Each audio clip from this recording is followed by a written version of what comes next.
Nintawe yankhani mwatsatanetsatane ndipo munindine yankho seunda koma payamba na imito yake. Akatswiri andale akufuna zipani za ndale ziyambe kuwulula chuma chawo tsopano. Boma alipempha kupeza njira zoletseratu mavenda kugula chimanga kuchokera kwa alimi mdziko muno. Munkhani zina katswiri pa za misonkho wati dziko lino likutolera misonkho yochepa poyerekeza ndi chuma chake. Tili ndi izi komanso nkhani zina zambiri tindikhale limodzi. Komanso ulamuliro wabwino auza ofesi yoyang'anira zipani za ndale mdziko muno kuti ichilimike ndi kukakamiza zipani kuti ziyambe kuwulula komwe zimatenga ndalama zake. Iwo ayankhula izi pomwe zipani zayamba kukonzekera misonkhano yayikulu komanso kukopa anthu kuti azazivotere pa chisankho cha chaka chamawa. Feston Marekezo wadza ndi ripoti ili. Woyankhulirapo pa nkhani za ndale a George Chaima ati mkulu wolemba zipani mdziko muno Akizito Tenthani amene angosankhidwa kumene ali ndi ntchito yayikulu popeza kuti zipani za ndale zina mwadala zimaphwanya lamulo posaulula komwe amatenga ndalama zawo. Achaima anati ngakhale ofesi ya Tenthani ili ndi mphamvu pa iwo okha sangapange chilichonse. Ngakhale kuti pali ofesi yoyang'anira nkhani ngati zimenezi pa yokha ofesi ndiyosakwanira chifukwa anthu andale m'madziwa ndi akatyali wambiri komanso ndi anthu opanda chilungamo ndiye amaonetsetsa kuti pamene pali ndalama azichulukaponso nzeru ndi pamene popo pangafunikire kuti motsatira zipani zosiyanasiyana nawonso azikhala olimba mtima wambiri kwa kuti atsogoleri wawo kumene kukuchokera ndalama ndipo ndalamazo zikhala zingati. Pothirapo ndemanga mkulu wa bungwe la Center for Social Accountability and Transparency Awile Kambwandira agwirizana ndi Achaima ndipo ati ino ni nthawi yoti mabungwe monga Anti-Corruption Bureau komanso ofesi ya mkulu woona zowulula za chuma chomwe anthu ogwira ntchito mboma ali nacho amayenera azigwira ntchito limodzi. Komano iwo anati izi zikukanika kutero. Titawafunsa kuti ankhulepo pa nkhani Tenthani omwe analowa mu ofesi mwezi wa April chaka chino anapempha nthawi. Pothirapo ndemanga pa nkhani yomweyi a Ernest Tindo omwe ndi katswiri pa nkhani za ndale anati ngakhale pali lamulo lowumiriza zipani kuti ziziwulula komwe zimatenga ndalama zake, lamuloli silingagwire ntchito popeza kuti otsogolera zipanizi alibe chidwi. Gawo lachiwiri la ndime 27 la lamulo loona zakayendesedwe ka ntchito zachipani limanena kuti zipani zitha kupempha thandizo kuchokera kwa anthu komanso mabungwe koma zikuyenera ziwulule ndalamazi zikapitirira 1 million kwacha ku ofesi ya mkulu olembesa zipani za ndale mdziko muno. Poyankhulapo posachedwa apa kazembe wa European Union kuno ku Malawi Arun Skinberg nawo anati ndi odandaula kuti lamuloli silikugwira bwino ntchito zimene zikukolezera katangale mdziko muno. Mwezi wa Julai chaka cha 2021 bungwe la Malawi Law Society linayesa kufunsa ofesi iyi kuti iwulule kumene zipani zinayi zikuluzikulu za mdziko muno zimatenga ndalama zake, pempho limene linakanidwa. Unduna wa zaulimi pansi pa ndondomeko ya Chirivale Transformation wapereka galimoto zisanu ndi ziwiri komanso njinga za moto zokwana 10 ndi zinayi ku unduna wa zakupa alendo komanso na zachilengedwe ndi kusintha kwa nyengo. Mwa galimotozi zisanu ndi imodzi ndi za mtundu wa Land Cruiser pamene imodzi ndi lorry. Wachiwiri kwa mkulu wa nthambi yoona zaulimi wa Nthirira Winston Sataya wati ali ndi chiyembekezo kuti galimotozi zithandizira pokhazikitsa ndondomeko ya ulimi wa Nthirira ya Chirivale Transformation. Ndi cholinga chathu ifeyo ngati kwa agriculture timakhudzana ndi za ulimi wa mbewu komanso kumbali ya irrigation ulimi wothirira kudzera mu Chirivale Transformation. Koma ulimi wothirira umene ukumana ndi zambiri mokhudzana ndi kumbali ya madzi, kapezedwe ka madzi chifukwa chakuti chilengedwe chaonongeka.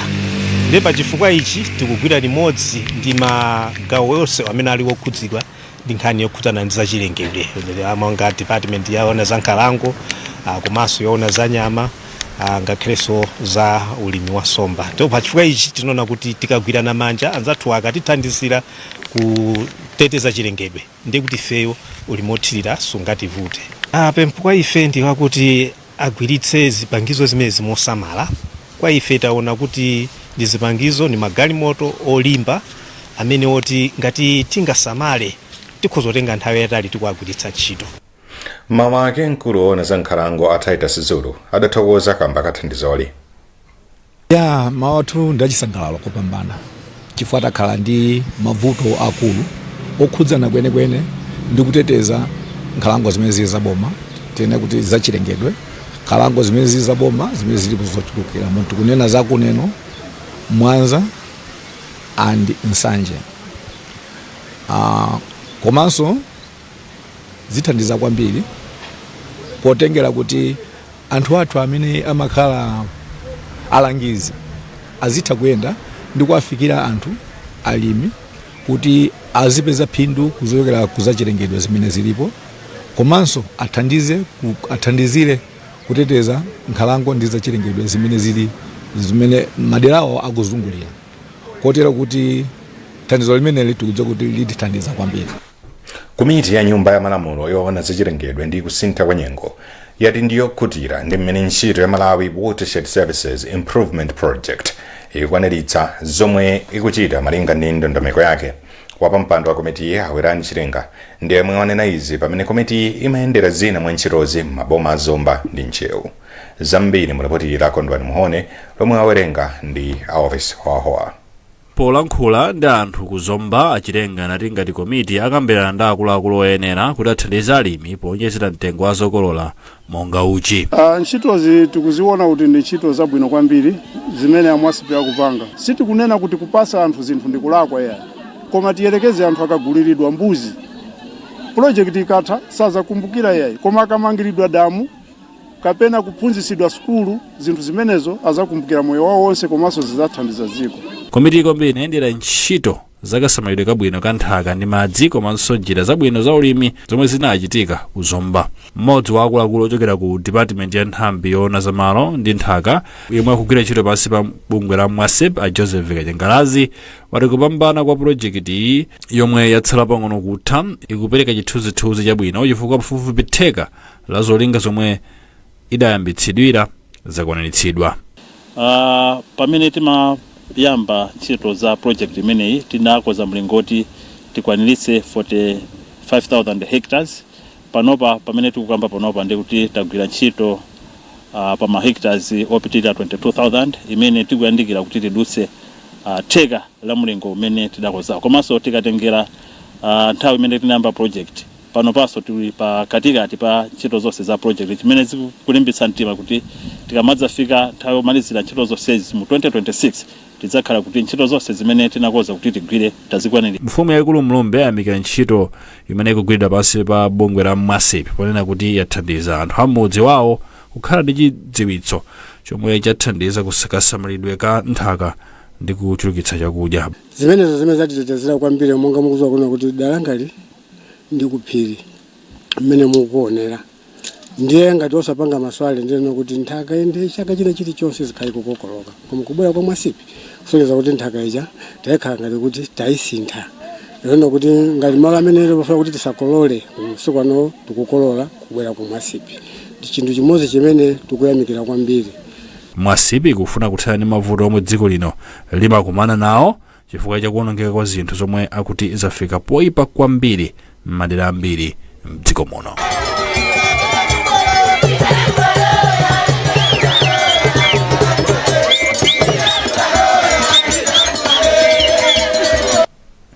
Ndipo bungwe lotorera misonkho la MRA latipitiriza kuthandiza pa nkhani ya misonkho maka pa ntchito za ulimi m'dziko muno. Izi kudza pamene unduna za ulimi wakhazikitsa buku lake lomwe za misonkho pa ntchito za ulimi. Wezi Gausi ali ndi ripoti. Poyankhula ndi Times, mneneri wa MRA ya Stephen Kapoloma ati alimi akuyenera kudziwa za misonkho yosiyanasiyana imene sazipereka kapena kupereka yotsikirapo akamachita ntchito za ulimi.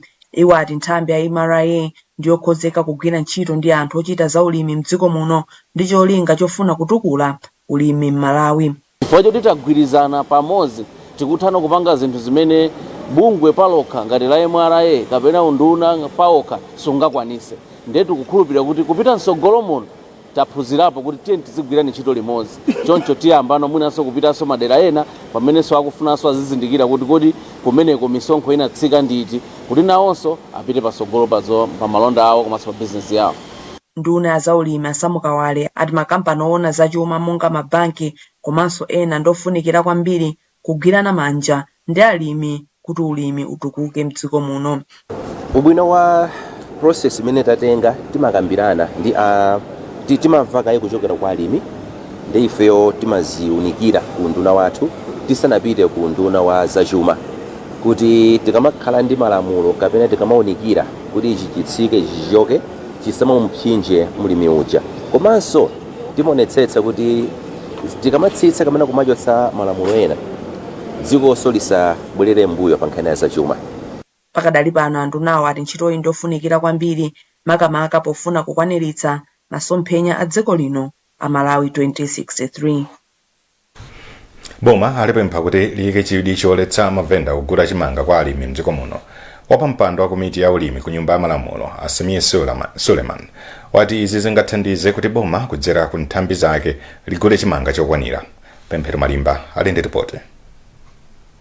Suleiman amayankhulapo pa ntchito yomwe bungwe la National Food Reserve Agency ikugwira yogula chimanga, pamene tsopano yagula chimanga pafupifupi matani 8,300. Mkulu wa nthambi ya NFRA a George Macheka anali ndi chikhulupiriro kuti nthambiyi ikwaniritsa kufikira matani 60,000 amene ikufuna kugula pogwiritsa ntchito ndalama zimene idalandira kuchoka ku boma komanso ku World Bank. Iwo ati pakadali pano akuchita chilichonse chotheka kuti adzigula chimanga chabwino komanso kuonetsetsa kuti akusunga chimangachi pamalo oyenera, pamene posachedwapa adabwezako chimanga cholemera matani 1,000 chimene alimi adabweretsa chili chosauma.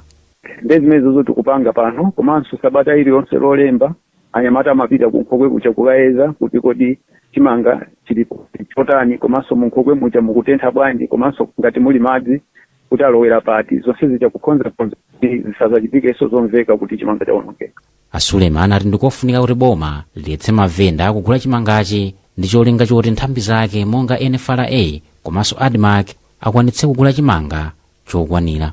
Nduna za ulimi Asamkawale sanayankhepo pa izi, koma akatswiri pa nkhani za ulimi a Leonard Chimwaza atsutsana ndi ganizo loti boma liletse mavenda kugula chimangachi. Tikudziwa kuti nkhani imene ikukambidwa pa kwambiri si yachuma, koma nkhani yofuna kusamalira miyoyo ya Malawi kuti chakudya chizipezeka.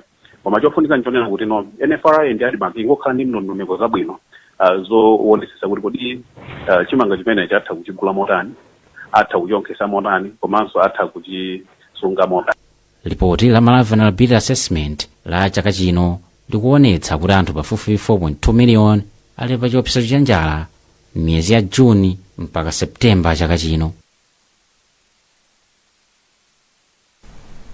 Katswiri wa za misonkho Awazili Gomeka wati dziko la Malawi likutolera misonkho yochepa zedi kuyerekeza ndi kukula kwa chuma chake. Ali Gomeka awuza Times kuti nkofunikira kwambiri kuti dziko la Malawi litseke zibowo zomwe zikuchititsa kuti dziko lino lizipeza ndalama za misonkho yochepa. Ali Gomeka akuyankhula ndi mtolankhani wathu Taunga Sabola. Kuchotsapo izi za mgwirizano imene timakhala ndi iwo ena kuti kodi makampani akachoka kumeneko kubwera ku Malawi kuno kuzapanga investi zapanga bwanji misonkho kapena kampani ako Malawi akapita kumeneko pamakamaka makhala makampani ochoka kunja kubwera kuno kumeneko ndi ma agreement amene timapanga kuti tizapanga misonkho tizapanga bwanji tax kuona kuti kuno asachotchedwe msonkho komanso akabwirira kwawo asachotchedwe msonkho. Agreement imene UN committee imapanga kuthandizira kuti kodi tizilemba bwanji tizigwisana nazo bwanji. Chifukwa choti tikaitemba mosakhala bwino tipezeka kuti msonkho yonse ndalama zonse akupanga makampani aja zopita kunja kuno sitokhala ndi chilichonse. Ndiye tax committee imene ya UN imathandizira ma countries osauka ngati ife kuti tipange dikhale ndi agreement mgwirizano wabwino otikomera. Koma kuchokera pamenepo ndimanena kuti migwirizano oti ife tili ku Malawi kuno mwina tinawo ma country 5 okha mwina revenue mwina ilipo inde, komanso pali malo ena amene tifuna tiziyang'ana kuti msonkho tizilowera kwambiri. Then makamba za VAT uja kuti amene VAT timuyang'ane bwino, komanso timayang'ana ma agreement amene timapanga kuti ndi anthu mwina mining, anthu amigodi kapena kaya kupanga manufacture zinthu zina ngati ndawo tinawo ma agreement wati kwalemba bwanji. Kodi mmene sitikupitika misonkho kwambiri kuti ife tokhala kamsonkho kochepa kapena kuchotsera msonkho wonse zimene zizonanso bwino. Mawembala a chipani cha UTM ati sasiya kukonza zilinganizo mungazo yatsa makandulo pokumbukira mtsogoleri wawo Saulo Chilima ngakhale akukumana ndi mikwingwirima. Wayankhula izi ni mkulu woona za kafukufuku ku chipanichi Mai Catherine Nzumara omwe ati mtsogoleri wawo analikatako pa nkhani za chuma. Mtolankhani wathu Feston Malekezo anali komweko. pakupoka wanangwa pali hivyo na kufya majiri wa kusura vitanda vikugona ndicho chikawa nguma anaimba nawo nyimbo zimene akuti achilima kazikonda kwambiri. Awatu ndi anthu ozungulira phiri la Nthungwa m'nkhalango yachikangawa kumene ndege imene inanyamula achilima komanso anthu ena asanu ndi atatu inagwa ndi kupha onse amene anali mu ndegeyi. Iwo watu ali pa chilinganizo chimene chikumbukira anthuwa amene anafa pa 10 Juni chaka chino, imene nthawi imakwana 9 o'clock mmawa wa Loweruka, nkuti anthu atayamba kale kusonkhana pa malowa kuti amve zoyankhula, ayimbe nawo nyimbo, komanso usiku ayase nawo limodzi makandulo pokumbukira anthuwa. Chilinganizochi chinabwera pa nthawi imenenso dziko la Malawi limakumbukira kuti latha zaka 60 likudzilamulira lokha. Poyankhulapo za chilinganizochi, a Catherine Nzumala amene ndi mkulu woona za kafukufuku ku chipani cha UTM anati iwo salema kukonza zilinganizo monga izi. Tinapempha mipingo yosiyanasiyana wose akanizidwa wose aopsezedwa, koma tinanena kuti ifeyo situopa, ifeyo situfoka, ifeyo situtopa, ndipo tikupita chisogoro. Mawu awo a Timothy Ntambo amene ndi wachiwiri kwa mtsogoleri wa chipani cha Alliance for Democracy anati achilima ndi amene anawathandizira kuti iwo komanso achinyamata ena alowe ndale. Tikulira koma ndifuna ndalimbise achinyamata kuti tizasangalatsa mzimu wa chilima pokapoka tipitirisa masomphenya ake. Nde ifeyo talimba mtima kuti the struggle must continue. Aruta continua Victoria Aseta. Yemwe anali mlendo wamkulu pa chilinganizochi apita Mwanza anati achilima anali mtsogoleri wa masomphenya.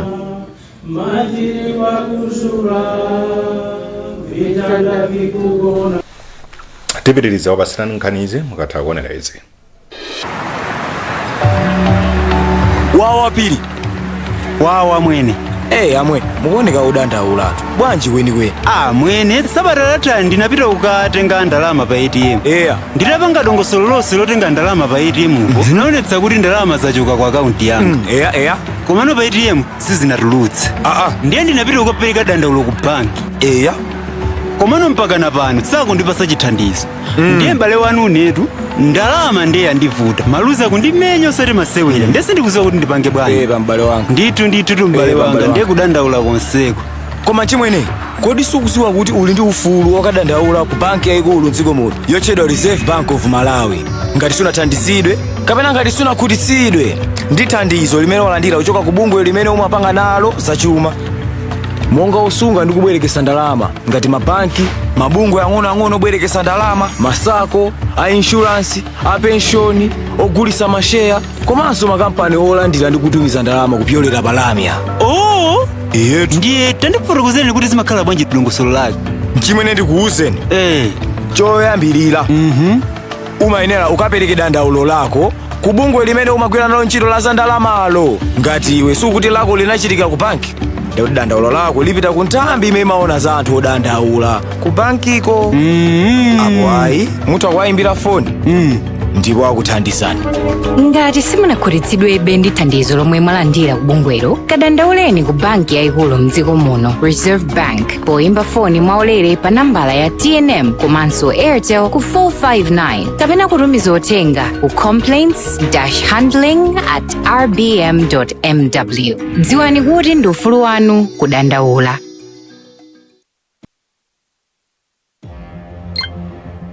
Welcome to Premier Beta. You have tried the race, now play the best. Win big with Navigator. Watch your payout soar higher and higher. That cash out before your winnings fly away. Join the fun now at Premier Beta. Beta with the best. la mabishop mdziko muno la Consecrated Bishops Council latsindika kuti mipingo ili ndi udindo waukulu obweretsa mgwirizano mdziko muno. Bishop Peter Kaweta wanena izi pamwambo wodzodza Martha David Maliro kukhala bishop wa mpingo wa Fountain Life of God Church. akapwera ati dziko la Malawi likudutsa mu nyengo zowawa ndipo ndikofunika mipingo kutengapo gawo lalikulu popereka chikhulupiriro kwa anthu. Iwo afotokoza mayankho ena amene timafuna ngati dziko amachokera kwa Mulungu. Dziko la Malawi likudutsa mu nyengo imene malamulo a dziko mwina akhoza olephera osafikira, malamulo azachuma akhoza kufika osafikira. Kwa Mulungu ali ndi mphamvu imene imafikira china chilichonse chimene chalephera timafika kwa Mulungu. Nde dziko la Malawi lifunika lifune Mulungu kuti atitsogolere chifukwa mwina nkuthekera kwathu tikulephera, koma kufunika kuti Mulungu alowere pachina chifale. Tikupempha mpingo kuti upemphere, kupempherera atsogoleri, kupempherera ku nyumba ya malamulo, kupempherera cabinet ya president ndi atsogoleri ena ingakhale ku makhoti kuti tibwerese mtendere dzikoli limene Mulungu atipatsa tilisamalire. Ndipo Bishop Martha David Malero walonjeza kutumikira modzipereka. Ine ndokonzeka kugwira ntchito monga Mulungu wandiyika mosogozedwa ndi Mulungu, pakuti munthu sungati pawekha, koma pamene Mulungu akusogolera ukhoza kukwanisa kugwira ntchito dziko, ingakhale ndi boma, ingakhale ndi malo osiyanasiyana pamene Mulungu akudalira. Ndiye ndinokonzeka kugwira ntchito imeneyi monga Mulungu wandidalira kuti ndikhoza kutero mosogozedwa ndiye ndikwanisa. Munkhani zonga zomwezi, Bishop wa Revival Life Ministry International Agrey Malabu wati akhristu akuyenera kutenga gawo lawo pothandiza dziko lino kufikira masomphenya ake a Malawi 2063. Amalabu anena izi pa msonkhano waukulu omwe utumikiwo unakonza mu mzinda wa Blantyre. Deborah Madea walemba ripoti lomwe akuwerenga ndi Jonah Pankoko. Msonkhano omwe ukuchitika pamuto kuti tadzozedwa kuti titumikire wabweretsa pamodzi anthu ochokera mzigawo zosiyanasiyana za mdziko lino. Amalabu ati kudzichepetsa komanso kuchita zinthu zathu mofanana ndi mawu a Mulungu kumathandiza kufikira masomphenya mosavuta.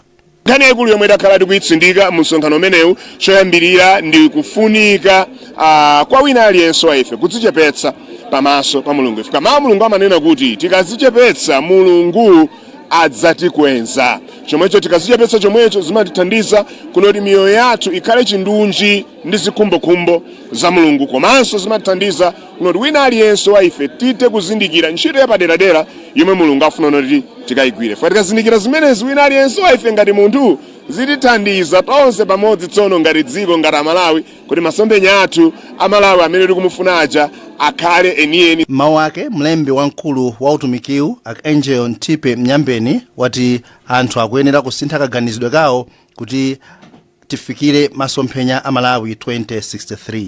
Nde choyambirira chimene anayikika amene mukuti tikwanitse zimenezo ndi kusintha kaganizidwe.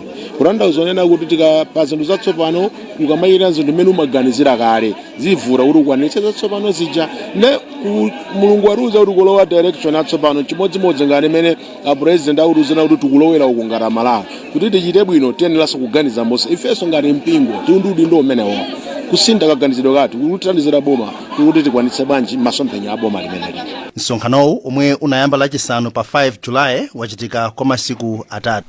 Nkhani zathu ndi zomwezi, koma tisadasiyane na inso mitu yake akatswiri ndale akufuna zipani za ndale ziyambe kuulula chuma chawo tsopano.